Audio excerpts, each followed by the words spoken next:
যেই দিন ফুৎকার দেওয়া হবে সিংহায়, তার মানে আপনার মরণ যেদিন আরম্ভ হবে, ওই দিন থেকে যত রকমের সম্পর্ক ছিল দুনিয়ায়, আল্লাহ বলেন সব শেষ, কারো সম্পর্ক আর বাকি নেই। যত রকমের সম্পর্ক বলেন, দলীয় সম্পর্ক হয়, আত্মীয়তার সম্পর্ক হয়, আরো যত রকমের সম্পর্ক আপনারা দুনিয়ায় বানান, আল্লাহ বলেন সব আমি কাট করে দেব। ইয়াউমাইযি ওয়ালা ইয়াতাসালুন, এমনকি মরণের পরে কেউ আপনার সম্পর্কে কিছু জিজ্ঞাসা করবে না। এদের তাফসীর পড়তে গিয়ে বেশি কোন মানুষ কিয়ামতে যদি একটা নেকির জন্য জান্নাতে যেতে না পারে, আল্লাহ তার সুযোগ দেবে, যা তোর আপনজন যারা আছে তার কাছে। লোকটা সর্বপ্রথম যাবে তার মায়ের কাছে। মুফাসসির বলেন 500 বছর পর্যন্ত মায়ের পা ধরে পড়ে থাকবে। 500 বছর পরে মুখের উপরে লাথি দিয়ে বলবে দূর হয়ে যা, কে তুই, পরিচয় তোর আমি জানি না। বলেন নাউজুবিল্লাহ। আখিরাতের কথাগুলো নবীজি ওই 1500 বছর আগে ওই মানুষগুলোকে শুনিয়েছিলেন, যারা চুরি করতো, ডাকাতি করতো, ছিনতাই করতো, জেনা করতো, মানুষের সম্পদ কেড়ে নিত। কিন্তু জগৎ যেহেতু আর একটা আছে, ওখানে আমার আসল জীবনের হিসাব নিকাশ শুরু হবে। এটা যার ভেতরে যত দৃঢ়ভাবে তৈরি হয়েছিল, তার জীবন কিন্তু তত বেশি পরিচ্ছন্ন হয়েছিল। আমি একজনের নাম বললাম, হযরত ওমর। কি চিন্তা নিয়ে রাষ্ট্র চালিয়েছিলেন বলেন তো? একজন রাষ্ট্রের প্রধান বিচারপতি এসেছে তার কাছে, তারপরও তিনি রাজি না রাষ্ট্রের সম্পদ অবৈধভাবে ব্যয় করতে। এটা তার কাছে অবৈধ মনে হচ্ছে। আমার দেশটা দাঁড়িয়েছে তো, আমি মালয়েশিয়া ছিলাম কয়েকদিন আগে, তাদের দেশ 2004 সাল থেকে দাঁড়িয়ে গেছে। দুইটা বিষয়, আমি অনেকগুলো মানুষের সাথে মিশেছি ওই দেশে, দুইটা বিষয় তারা কম্প্রোমাইজ করে না, খুব কঠিন। 1 নম্বরে দুর্নীতি। যে কোনো জায়গায় যদি দুর্নীতির গন্ধ পায়, যার দ্বারা হবে তার কোনো বিচার নেই, সঙ্গে সঙ্গে মেরে ফেলবে। খাদ্যে একবার ভেজাল পেয়েছিলাম, জমার দিন দেখলাম তার বিচার হচ্ছে। ওখানে তো বড় বড় মসজিদের যারা খতিব, দেশে যদিও ইসলামী আইন 100% চলে না, তারপরও বড় বড় মসজিদের, বাংলাদেশে যেমন বাইতুল মুকাররম, ওই দেশে সর্বোচ্চ মসজিদের ইমাম যারা, তারা মন্ত্রীর মর্যাদা এবং প্রধান বিচারপতির মর্যাদা নিয়ে চলে। ওরা যা রায় দেবে ওইটাই ফাইনাল। আমি জমার দিন ওখানে ছিলাম, একটা বিচার দেখলাম, উনি খাদ্যে ভেজাল দিয়েছেন, ধরা পড়ে গেছে। ওই যে বিচার করবে, কেস করবে, রায় দেবে, এসব না, শুধুমাত্র প্রমাণ হওয়ার সঙ্গে সঙ্গে দেখলাম মাত্র 3 দিনের ভেতরে তার বিচার শেষ, বিদায় করে দিবে। যে দুনিয়ায় থাকার তোর আর কোনো অধিকার নেই। কারণ এই খাদ্যে ভেজাল দিয়ে আল্লাহর বান্দারা এই খাবার খাবে, তাদের কিডনি নষ্ট হবে, পেট নষ্ট হবে, শরীর নষ্ট হবে। তুই মানুষ হত্যা করার তালিকায়, কারণ মানুষ হত্যা এইভাবেই মানুষ করে। তুই তো ধীরে ধীরে মানুষকে মৃত্যুর দিকে ঠেলে দিচ্ছিলি। এ বাংলাদেশে বহু মানুষ এরকম নেই, নিজের সম্পদ নিজের সন্তানকে খাওয়াতে চায় না, ঔষধ মিশানো, এই বিষ মিশানো, এই ফরমালিন দেওয়া খাবার। অন্যের মানুষ আসে তখন বিক্রি করে দেয়। আমাদের দেশটা যদি সত্যি এতটুকু একটু কঠোর হতে পারতাম। এই কুষ্টিয়া বিশ্ববিদ্যালয়ের সাবেক এক ছাত্র, বাড়ি রাজশাহী বাগমারা, আব্দুল জব্বার মন্ডল, ম্যাজিস্ট্রেট, আমাদের শ্রদ্ধাভাজন বড় ভাই, উনি এখন ঢাকাতে আছে। এই যে খাদ্যে ভেজালের অভিযানে মাঝে মাঝে দেখবেন নামে। আমার মাঝে মাঝে চিন্তা হয় যে এরকম যদি 100 জন বাংলাদেশে একটু মন থেকে কাজ করার সুযোগ পেত, এই দেশে খাদ্যে ভেজাল দেওয়ার কোনো মানুষ পাওয়া যেত। ভয়তে মানুষ ভালো হয়ে যেত। মালয়েশিয়া দাঁড়িয়ে যাওয়ার পেছনে কারণ 2টা। 1 নম্বরে এইরকম কিছু পেলে তারে আর বাঁচিয়ে রাখে না। 2 নম্বরে তারা খুব পরিষ্কার পরিচ্ছন্ন, কোনো জায়গায় একটা ময়লা নেই। অথচ এই দেশের চাইতে মালয়েশিয়া প্রায় 5 ডবল বড়, এত বড় বিশাল দেশ। তারা যদি দাঁড়িয়ে যেতে পারে, আমরা দাঁড়াবো না মানে? আমাদের দেশে তাদের চাইতে সম্পদ কোটি গুণে বেশি। কিছু না থাকলেও সবচাইতে বড় সম্পদ আমরা মানুষ। কথা বলেন না কেন? তারা এত বড় বিশাল দেশ, মাত্র মানুষ 3 কোটি। বাংলাদেশের চাইতে 5 ডবল বড়। মানুষ কত? 3 কোটি, তাও বাংলাদেশের 20 লাখ। না না না, 20 লাখ আছে ওখানে। বাংলাদেশের মানুষ মালয়েশিয়া 20 লাখ বাস করে। ভারত থেকে এসেছে প্রায় 50 লাখ, ওই থাইল্যান্ড থেকে এসেছে, ইন্দোনেশিয়া থেকে এসেছে, সব মিলে মনে হয় 1 কোটি হবে, আর ওদের দেশের মানুষ 2 কোটি। এত বড় বিশাল এলাকা নিয়ে তারা মাত্র 3 কোটি, আর আমাদের এতটুকু একটা দেশ, সম্পদ যাই আছে, বড় সম্পদ আমরা 18 কোটি থেকে 20 কোটি। কত? 20 কোটি মানুষের তো কিছু না থাক 2টা করে হাত আছে না? বলেন বলেন। এই সম্পদগুলো চুরি করে বাইরে না পাঠালে, বাইরে যে কি আপনার আরামে আছেন? সিঙ্গাপুরে যে হোটেলে উঠলাম, দেখি নিচে 2 জন বসে আছে। কি ভাই আপনি এখানে? হুজুর আমরা আগেই পালিয়েছি। আপনি পালালেন কেন? আপনার তো পালানোর কথা না, আপনার তো 620টা বাড়ি। ওই যে চট্টগ্রামের যে মন্ত্রী ছিল, ও সিঙ্গাপুরে আছে এখন পালিয়ে, বলছে আমি নিচে নামি না, এই দেশে আমার 2nd হোম আছে। মালয়েশিয়া আমার সাহেব পাড়া আছে, সাহেব পাড়া, কিন্তু থাকতে পারি না। বাংলাদেশের 20 লাখ মানুষ এই দেশে বাস করে, আমার দেখলে ভক্তা বানিয়ে ফেলে। এই জন্যে চুরি চুরি করে থাকি। আপনি যেন কাউকে কিছু বলবেন না, দোয়া করবেন। দোয়া আসে শয়তান দেশের টাকা পাচার করে 120টা 620টা বাড়ি বানিয়েছে। আমার মনে হয় এই 9 মাস যদি থাকতো আরো 100 বাড়ি বানাইতো।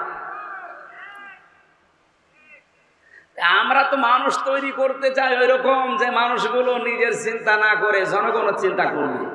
এই দেশটা আল্লাহর কসম দাঁড়িয়ে যাবে। আপনি শুধুমাত্র 5টা বছর একটু ওই সৎ মানুষ তৈরি করে একটু মানুষগুলোকে কোরআন দিয়ে চালানোর ব্যবস্থা করেন। মালয়েশিয়া 100 ভাগ ইসলাম নেই, 60 ভাগ আছে। সৌদি আরবে 100 ভাগ ইসলাম নেই, 70 ভাগ আছে। 100 ভাগ ইসলাম এই পৃথিবীতে শুধু একটা জায়গায় এখন আছে, আফগানিস্তান। তারা একেবারে সরাসরি 500 আয়াত আছে কোরআনের, শরীয়তের বিধান পঙ্খানুপুঙ্খানু আদায় করে। আমি যেটা আপনাদেরকে এখান থেকে শিক্ষা নিয়ে দিতে চাই, কোরআনে কারীম আল্লাহ রাব্বুল আলামিন যে উদ্দেশ্যে দিয়েছেন, আমাদেরকে যেটা বোঝাতে চেয়েছেন বারবার, আমাদের জীবন পরিচ্ছন্ন হওয়ার জন্য আখিরাতের এই চিন্তা ছাড়া সম্ভব না। এই জন্য যত বেশি বৃদ্ধি হবে আমাদের ভেতরে, বদ্ধমূল হবে এবং বৃদ্ধি হবে, তত বেশি আপনি দুনিয়ার জীবন সম্পর্কে ভালোভাবে টের পাবেন যে আসলে এটা আল্লাহর ভাষায় মাতাউল গুরুর, এটা প্রতারণা, ধোঁকাবাজি, খেল তামাশা ছাড়া কিচ্ছু না। কোরআনে কারীম আমরা শুনতে আসলাম, এখানে আয়াতের শেষে 2টা বিষয় পেয়েছি। আল্লাহ রাব্বুল আলামিন বলেন হাদা বায়ানুল লিন্নাস, এই যে বর্ণনা, বক্তব্য, বায়ান, এটা কাদের জন্য আমি দিয়েছি জানো? লিন্নাস, মানুষের জন্য। কোন মানুষ? এই লাম শব্দটা আরবি গ্রামার অনুযায়ী প্রায় 13টা অর্থে ব্যবহার হয়। এখানে যে অর্থ এসেছে লাম ব্যবহার করার জন্য, সেটা জীবিত মানুষদের জন্য। কোরআন আল্লাহ নাযিল করেছেন, বর্ণনা দিয়েছেন, বক্তব্য এর ভেতরে আছে। এ কি মরা মানুষদের জন্য না জীবিত? আমরা কি মরা না জীবিত? তাহলে আমাদের জন্য বর্ণনা। 2টা বিষয় দিয়ে আল্লাহ কোরআন সাজিয়েছেন, অবদান। 1 নম্বরে এর ভেতরে পথ নির্দেশিকা আছে, 2 নম্বরে মাউইযাতুন, এর ভেতরে প্রেসক্রিপশন আছে, উপদেশ আছে। ডাক্তারের কাছে প্রেসক্রিপশন নিতে গেলেই দেখবেন আপনাকে পরীক্ষা করার পর উনি যা লিখবে, প্রায় 4টা বিষয় ওই প্রেসক্রিপশনের ভেতরে আমি পেয়েছি। 1 নম্বরে ডাক্তারের নাম লেখা থাকে, এরপরে আপনার নাম লিখবে, আপনার বয়স লিখবে। 3 নম্বরে ঔষধগুলোর নাম লিখবে। 4 নম্বরের পাশাপাশি ঔষধের ডোজ লিখবে। কি কোনোদিন পড়েননি প্রেসক্রিপশন? কোরআনে কারিমে পুরোটা আল্লাহ এভাবে সাজিয়ে দিয়েছেন প্রেসক্রিপশনের মতো করে। এটা সবার জন্য আল্লাহ বলেন প্রেসক্রিপশন হবে না, উপদেশ হবে না, পথও দেখাবে না সবাইকে। ওয়াহুদা ওয়া মাউইযাতুল লিল মুত্তাকিন, পৃথিবীতে যারা ভদ্রলোক, মুত্তাকি শব্দের শাব্দিক অর্থ হচ্ছে ভদ্রলোক। দুনিয়ায় যে মানুষগুলো ভদ্রলোক, তাদের জন্য আল্লাহ এই 2টা জিনিস দিয়ে কোরআন সাজিয়েছেন, বর্ণনা দিয়েছেন। বলেন সুবহানাল্লাহ। তাহলে আমরা যদি সত্যি আজকে ভদ্রলোক হতে পারি কোরআনের ভাষায়, তাহলে আমাদের জন্য এখানে উপদেশ আছে, আমাদের জন্য এর ভেতরে অবশ্যই পথ নির্দেশিকা, কিভাবে পথ চলা লাগবে সেই নির্দেশগুলো আছে। একটা হাদিস পড়ছিলাম না প্রথমে, হযরত আবু যর রাদিয়াল্লাহু তাআলা আনহু থেকে বর্ণিত। বিশ্বনবী জানিয়েছেন, আমি একবার দীর্ঘ একটা হাদিস বর্ণনা করছিলাম হযরত আবু যর রাদিয়াল্লাহু তাআলা আনহুর কাছে। তিনি বলেন, আমি প্রায় ৮৩ কিলোমিটার দূর থেকে নবীর কাছে এসেছিলাম। ডাক দিয়ে বললাম, হে রাসূল, সবসময় তো আসতে পারি না, পাহাড়ি এলাকার পথ মাড়িয়ে আসা বড় কঠিন। আপনি আমাকে এমন এমন কিছু কথা বলেন যেগুলো আমার এলাকায় গিয়ে আমি মানতে পারলে আমি যেন জান্নাতি হতে পারি। বিশ্বনবী এই ৭টা কথা তাকে বলেছিলেন। বলেন তো শৈলকুপার মানুষেরা, এই যে ৭টা উপদেশ, এটা কি শুধুমাত্র আবু যরের জন্য? আমাদের জন্য ওই ৭টা উপদেশ আছে। আর কিয়ামত পর্যন্ত যারা আসবে আমাদের পরে, তারাও এই 7টা মানলে তারাও জান্নাতি। নবীজি বললেন, ১ নম্বরে তাকে আমি উপদেশ দিয়েছিলাম, ওসিকা বিতাকওয়াল্লাহ, যেখানে থাকবা তাকওয়া অর্জন করে মুত্তাকি হবা। এই যে কোরআন উপদেশ, কোরআন পথ নির্দেশিকা কাদের জন্য? মুত্তাকিদের। বলেন বলেন। প্রশ্ন আসতে পারে, আমরা কি মুত্তাকি না? বাংলাদেশে মুত্তাকি তাকওয়ার শ্রেণী বিন্যাস করা হয় পোশাক দেখে। যাদের পোশাক যত বড় বড় হয় মনে করি তত বড় বুজুর্গ না। পোশাক আর দাড়ি দিয়ে আমরা বিচার করি। আসলে তাকওয়াটা মানুষের অন্তরের বিষয়। পোশাক আশাক এগুলো তো লাগবে, এগুলো বাহ্যিক, কিন্তু সবচাইতে বড় বিষয় তাকওয়া থাকে অন্তরে। আপনার এই অন্তর যদি তাকওয়া তৈরি না হয়, আল্লাহর ভয় তৈরি না হয়, আপনি যদি আকাশ দিয়ে উড়িয়েও যান, আপনি বুজুর্গ না, আপনি বেজির। কিসে বেজি চেনেন না? হযরত আবু যর বলেন, প্রথমে তিনি আমাকে বললেন, ওসিকা বিতাকওয়াল্লাহ, আমি তোমাকে উপদেশ দিচ্ছি এলাকায় গিয়ে তাকওয়া অর্জন করবা। তাকওয়া কি? আমি যে বাহ্যিক কিছু দৃষ্টি বললাম, যে জুব্বা আমার মতো গায়ে দিয়ে, পাগড়ি একটা মাথায় দিয়ে, সুন্দর টুপি মাথায় দিয়ে হয়ে গেল তাকওয়া, বিশাল বুজুর্গ মানুষ, আল্লাহর ভালো মানুষ না। তাকওয়া শব্দের শাব্দিক অর্থ হচ্ছে আল্লাহর নিষিদ্ধ কাজগুলো জানার পরে যদি মন চায় ঘৃণা করে ছেড়ে দেওয়ার নাম তাকওয়া। আমি আবার বলছি, এক কথায় জবাব, আল্লাহর নিষিদ্ধ কাজ, হ্যাঁ, নিষিদ্ধ জিনিসের প্রতি মানুষের সেই জন্ম থেকে টান বেশি। এই নিষিদ্ধ জিনিসের উপরে মানুষের টান যতই হোক, যখন আপনি ঘৃণা করে এই কাজ থেকে নিজেকে বাঁচিয়ে রাখতে পারবেন, তখন মনে করবেন আমার তাকওয়া তৈরি হয়েছে। আমার অফিসে ৩-৪ জন আমরা কাজ করি, সবাই ঘুষ খায়, তারা আনন্দে থাকে, সুখে আছে, বাহ্যিক দৃষ্টিতে দেখতে মনে হয় ভালো চলছে। আমারও মন চায়, আমারও অভাব আছে, আমারও চাহিদা আছে, প্রয়োজন আছে, কিন্তু কাজটা যেহেতু নিষিদ্ধ, আমি শুধু ছেড়ে দেইনি। পায়খানা দেখলে যেমন ঘৃণা করি, ঘুষ খাওয়াকে ওই রকম ঘৃণা করি। এটার নাম তাকওয়া। এটার নাম কি? এলাকার সবাই টাকা ছেড়ে রাখে সুদের উপরে। পারি ১০০০ টাকা দিলে ১০০ টাকা বেশি দেবে, নাকি এলাকায় নেই? হ্যাঁ, যারা এই কাজ করে আমি জানি, এখানে তারা এখনো বসে আছে, ওয়াজ শুনে যে সুদের টাকা তুলবে। অবশ্য ঠিক, ওয়াজ শুনতে এসেছে, এটা শেষ করে যে টাকা ছেড়ে রেখেছিল ১০০ টাকা, ১০০০ টাকায় ১০০ টাকা বেশি পাবে, ওই টাকা এখন সে তুলবে। এরকম মুসল্লি নেই? কুষ্টিয়ায় যখন আমি ওই যে লালনের মাজারের পাশে নামাজ পড়াতাম, মুসলমান নামাজ, লালনের মাজার বলতে ওই যে আসল মাজার না, একতারা মোড়ে আসরের নামাজ পড়ে এক মুরব্বীকে দেখি বসে বসে তসবিহ টিপছে। আর সবাই তো বের হয়ে চলে গেল, আপনি বলছেন আমিও যাব। ঠিক আছে, আপনি আসেন, আমি গেলাম। আমি যে দোকানে বসে আছি এনএস রোডে, দেখি ওই লোক আমার যে দোকানে আমি বসি ওই দোকানে যায়, যে বসে আছে কথা বলে না। কি গো, একে আমার পেছনে লেগেছে। আমি যখন আর এক দোকানে গিয়ে ওনারে চলে যাওয়ার পরে জিজ্ঞাসা করছি, এ লোক সবসময় খালি পেছনে দাঁড়িয়ে আছে? হুজুর না, ওই যে এখানে যতগুলো দোকানদার দেখতে পাচ্ছেন প্রায় দোকানে ওর টাকা ছাড়া আছে। ওই 1 মাস পরে পরে আসরের নামাজ পড়ে এই দিন ও টাকা তুলে বেড়ায়। কিসের টাকা? সুদে। কি করে আসলো? আসরের নামাজ। নামাজ পড়ে মোনাজাত করে এখন টাকা তুলছে, এটা হালাল হবে? ও যত বড় জব্বা গায়ে দিক আর আসরের নামাজ তো 10-12 পড়ে, ওর ভেতরে তাকওয়া আছে? কথা বলে না নেই।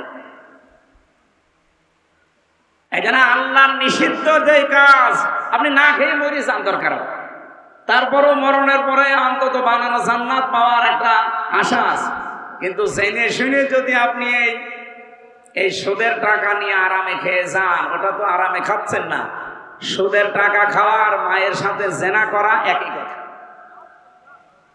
অথচ যে ওসমান ভাই বলছে এলাকায় নাকি এই গোনা চলছে, কারা করছেন হাত তুলে তো দেখ। কই আপনি আন্দাজে বলেন, এরকম মানুষ এলাকায় থাকবে? যদি কেউ থাকেন ভাই, তাকওয়া অর্জন মানে শুধুমাত্র এই নামাজ পড়া রোজা রাখা না ভাই, খালি দাড়ি রাখা জুব্বা গায়ে দেওয়া না। তাকওয়া মানে আল্লাহর নিষিদ্ধ কাজ যেটা মন আমার চাই, কিন্তু আমি আল্লাহর ভয়ে শুধু ছেড়ে দেব না। ছেড়ে দেওয়ার নাম খৌফ। ছেড়ে দেওয়ার নাম কি? খৌফ। আর নিষিদ্ধ কাজ ঘৃণা করে ছেড়ে দেওয়ার নাম হচ্ছে তাকওয়া। যারা পরকীয়া প্রেমে আসক্ত আছে এবং নিজের স্ত্রী বাদ দিয়ে অন্যের সাথে যাদের লাইন আছে, অনেকের লাইন আবার ভাবির সাথে।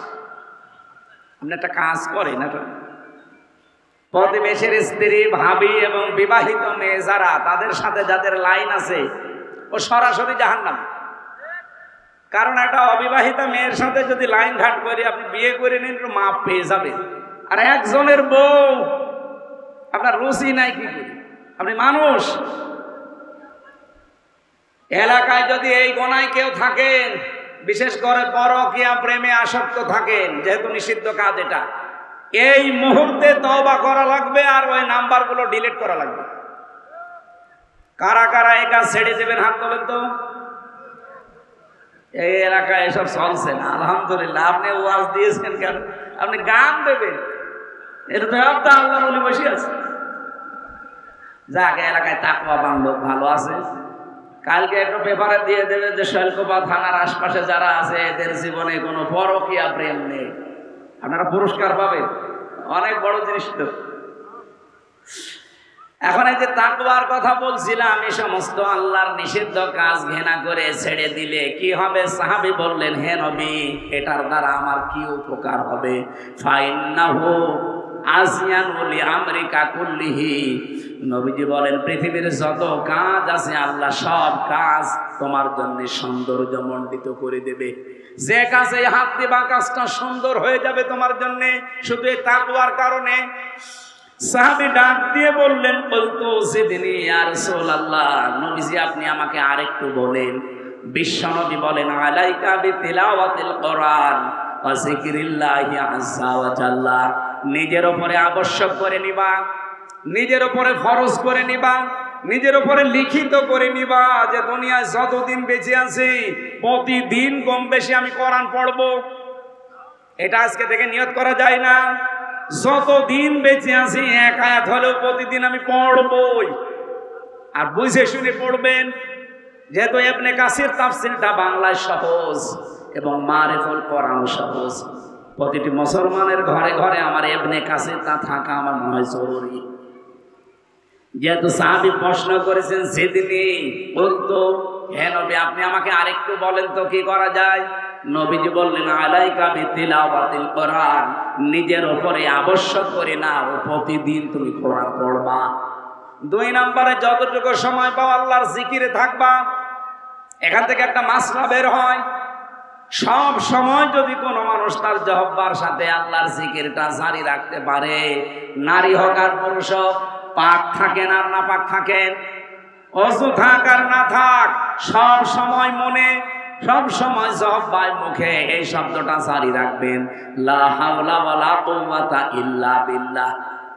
আমি নিজে যতটুকু পারি এটা আমার মনে আসলেই মুখে চলতে থাকে। গাড়িতে বসে আছি, আসতেছি, চলে ফিরি, যা করি এই কথাটা মুখে লাগিয়ে রাখবেন। এটা হচ্ছে জান্নাতের খাজানা। বলেন সুবহানাল্লাহ। এই আমলটা নারী পুরুষ সবাই আজকে থেকে আরম্ভ করেন। লা হাওলা ওয়ালা কুওয়াতা ইল্লা বিল্লাহ। যেদিন আল্লাহ মিজানে আপনাকে পাল্লা নেকি আর বদি আপনাকে ওজন দিতে থাকবে, এই লা হাওলা ওয়ালা কুওয়াতা যাদের জীবনে বেশি পড়া হয়েছে এবং এর উপরে যাদের জীবন চলবে, ওই মানুষগুলোর পাল্লা আমার আল্লাহ নিজে ভারী করে দেবে। সব সময় মুখে এই শব্দটা রাখা দরকার আমাদের। আর একটা শব্দ আছে আস্তাগফিরুল্লাহ। সব সময় পড়বেন, আপনার ওযু না থাকলেও অসুবিধা নেই, না পাক থাকলেও অসুবিধা নেই। আস্তাগফিরুল্লাহ আস্তাগফিরুল্লাহ।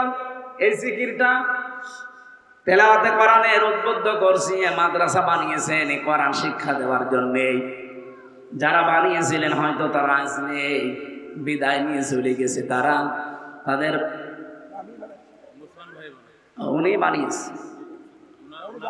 অন্তত ওনার যে সমস্ত আত্মীয় স্বজন, বাবা মা আত্মীয় স্বজন যারা দুনিয়া থেকে বিদায় নিয়েছে, যত মানুষ এখানে তেলাওয়াত করছে, প্রতিটি অক্ষরের বিনিময়ে নেকিগুলো আল্লাহ তাদের কবরে যেন পৌঁছিয়ে দেন। বলেন আমিন। সাহাবী বললেন, হে নবী, এই দুইটা কাজ করলে আমার কি উপকার হবে?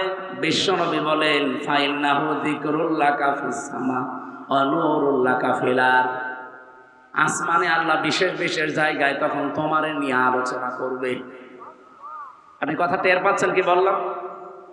বাংলাদেশের প্রধান উপদেষ্টা ডক্টর মোহাম্মদ ইউনূস, উনি যদি আজকে আমারে নিয়ে আলোচনা করে তার মন্ত্রিসভায়, তার উপদেষ্টা পরিষদে যদি বলে আমির হামজা নামে একজন আছে, তাকে কালকে নিয়ে আসো, কিছু কথা বলবো, আমার মনে হয় কানে আওয়াজ আসার সঙ্গে সঙ্গে আমি পাগল হয়ে যাব।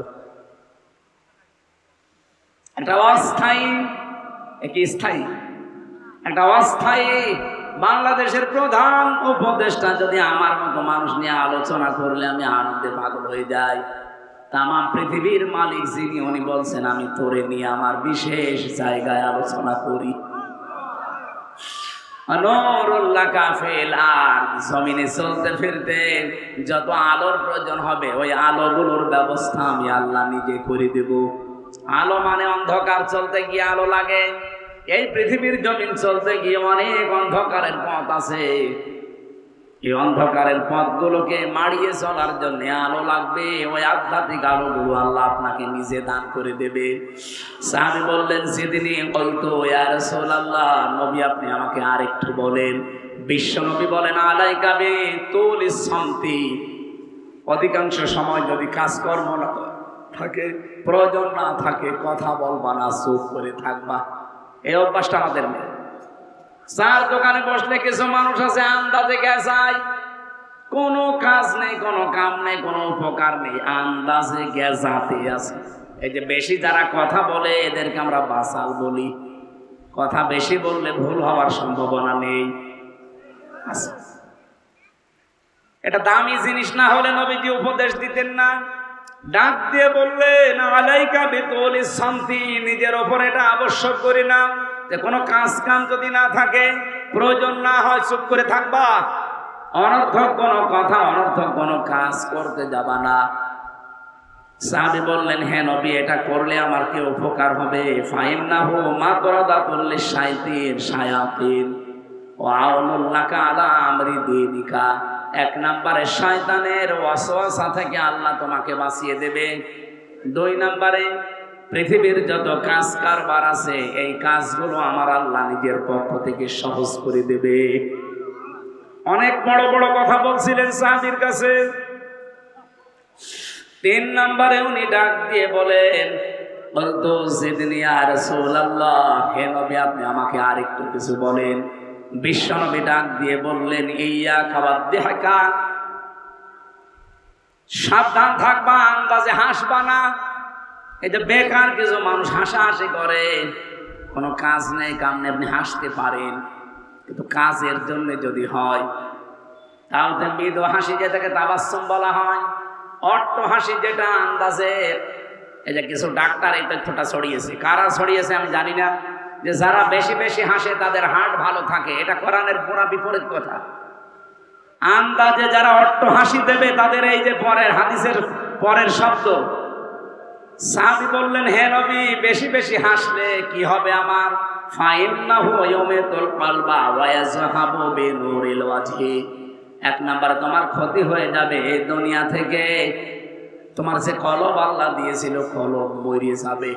আর ডাক্তার নাকি বলে যে বেশি বেশি হাসলে নাকি কলব, আত্মা, এরপরে আর কি আছে, হার্ট নাকি ভালো থাকে। এটা মিথ্যা কথা, আরো আপনার হার্ট নষ্ট হয়ে যাবে। বিনা কারণে যদি কেউ অট্ট হাসি দেয়, আন্দাজে হাসতেই থাকে। নবীজি বলেন আমি নবী, তোমরা নবী না। আমি যা দেখি তোমরা দেখতে পাও না। আমি যা দেখি যদি সত্যি তোমরা দেখতে পেতে, জীবনেও কোনোদিন হাসতে না, সারা জীবন কাদা লাগতো। ফালিয়াদহাকু কালিলা ওয়া লাবকু কাসীরা জাযাআম বিমা কানু ইয়াকসিবুন। বেশি বেশি আমার বান্দাদেরকে হাসতে মানা করো, বলো যদি সময় পায় সে যেন অপরাধের কথা চিন্তা করে খণ্ডন করে। অসংখ্য বাবা, সেই আমলটাও আমাদের ভেতরে নিয়ে আসা দরকার। রাতের বেলা যখন সবাই ঘুমিয়ে পড়ে, নিজের অপরাধগুলো স্মরণ করে উঠবেন, একটা লম্বা সাজদা দিয়ে একটু কান্নার চেষ্টা করেন, দেখবেন একটা আলাদা শান্তি পাবেন। এটাকে বাংলায় বলা হয় অনির্বচন সুখ। এটা কিনতে পাওয়া যায় না। অপরাধের কথাগুলো স্মরণ করে রাতের বেলা সবাই ঘুমিয়ে আছে, যদি একটা লম্বা সাজদা দিয়ে আপনি কেঁদে ফেলতে পারেন যে আল্লাহ মাফ করার জন্য তুমি ছাড়া আর কেউ নেই, আমি ভুল করে ফেলেছি। মনের অজান্তে যখন চোখ দিয়ে পানি বেয়ে বেয়ে পড়বে, একটা আলাদা শান্তি আল্লাহ আপনাকে। এটা আমি জেলখানায় পেয়েছিলাম এই 3 বছর। যদি এমনি কান্না চলে আসতো, সে দুঃখে হোক কষ্টে হোক। আর রাতের বেলা তো নিস্তব্ধ, সবাই ঘুমিয়ে গেছে, শুধু কারারক্ষী আমার সামনে দাঁড়িয়ে পাহারা দেয়। গভীর রজনীতে এমনিতে তো গোনা করার কোনো সাহস নেই বা পদ্ধতিও নেই, জায়গাও নেই গোনা করার। রাতের বেলা যখন দেখেছি গভীর রজনীতে একা একা উঠে কোরআন শরীফ তেলাওয়াত করার মাধ্যমে কন্দন চলে আসতো। পরে দেখি আজানের আগে একটা আলাদা সুখ আল্লাহ নিজে আমাকে দিয়ে দিয়েছে। এটা এখন আর পাওয়া যায় না, কেন এখন তার ওঠাই পায় না। সময় পেলে এই কাজটাও করা দরকার। কান্না এটা আল্লাহর কাছে অনেক দামি জিনিস। ঠিক আছে। সাহাবী বলেন, হে নবী আপনি আমাকে আরেকটু বলেন। বিশ্ব নবী বলেন, কলিল হাক্কা ওয়া ইন কানা মুররান, হক কথা বলবা সব সময়, যদিও তিতা লাগে, খারাপ লাগে। সাহাবী বলেন এটার দ্বারা কি হবে? বিশ্ব নবী বলেছিলেন না, এখানে ওয়া ইন কানা মুররানের পর আর কোনো শব্দ পাচ্ছি না। এই হাদিসের ব্যাখ্যা পড়তে গিয়ে আমি দেখেছি, যেহেতু নবীজির উপকারের কথা আর বলেন না, যে হক কথা বললে যদিও তিতা লাগে খারাপ লাগে বলবা, এর উপকার কি, নবীজি কিছু বলেন না। যারা হাদিস ব্যাখ্যা করেন তারা বলেন কত উপকার, এটা দুনিয়া আখেরাতে বলে শেষ করা যাবে না। হক কথা বললে সর্বনিম্ন উপকার হবে এই পৃথিবীর সৃষ্টি জগতের ভেতরে আপনার প্রতি একটা আলাদা মহব্বত আল্লাহ তৈরি করে দেবে। যারা হককে চেপে রাখে, সত্যকে গোপন করে রাখে, তাদের প্রতি আল্লাহ মহব্বত তৈরি করে না, তাদের প্রতি আরো ঘৃণা তৈরি করে দেয়। আপনি দেখেন এই বাংলাদেশে যারা হক সত্য জিনিস জানার পরও গোপন করে রেখেছিল, তাদের প্রতি শুধু মানুষ না, যত সৃষ্টি আছে সবাই তারা ঘৃণা করে। আমি নাম নিতে পারলাম না, আপনি দেখবেন এইটাই করে। সাহাবী বললেন, হে নবী আমাকে আরেকটু বলেন। নবীজি বলেন, লা তাখাফ ফিল্লাহি লাওমাতা লাইম, আল্লাহর দ্বীনের কাজ করতে গিয়ে, আল্লাহর পথে চলতে গিয়ে কোন নিন্দুকের নিন্দার পরোয়া করবা না। সাহাবী শেষ পর্যন্ত বলেছিলেন, লিয়াহজুজকা আনিন নাস মা তাআলামু মিন নাফসিকা। হে নবী আপনি আমাকে শেষ কথা বলেন। নবীজি বলেন, অন্যের যখন বদনাম করতে তোমার মন চাইবে যে বদনাম করি, সঙ্গে সঙ্গে এই মনে করবা যে ওই দোষ তো আমারই আছে। কথা বুঝতেছে? যখন অন্যের ব্যাপারে কথা বলতে তোমার মন চাবে, এই যে মেয়েরা এই কাজ বেশি করে, এক জায়গায় বসলে শুধু অন্যের বদনাম গিবত, সাবধান। আপনি অন্যের কথা যখনই মনে আসবে যে একটু বলি, সব সময় মনের ভেতরে এই চিন্তাটা নিয়ে আসবেন যে এই দোষ তো আমারই আছে। আমি অন্যের এই কথাগুলো একজনকে শোনাচ্ছি, অথচ এই দোষটা আমি নিজেই করি। এই 7টা বিষয় যদি নিজের ভেতরে বদ্ধমূল করে নিতে পারো, আমি নবী বললাম তুমি জান্নাতি। সাহাবী বলেন, হে নবী যে 7টা বিষয় বললেন, আমি কমাবো না বাড়াবো না, এতটুকুর উপরে থাকতে চাই।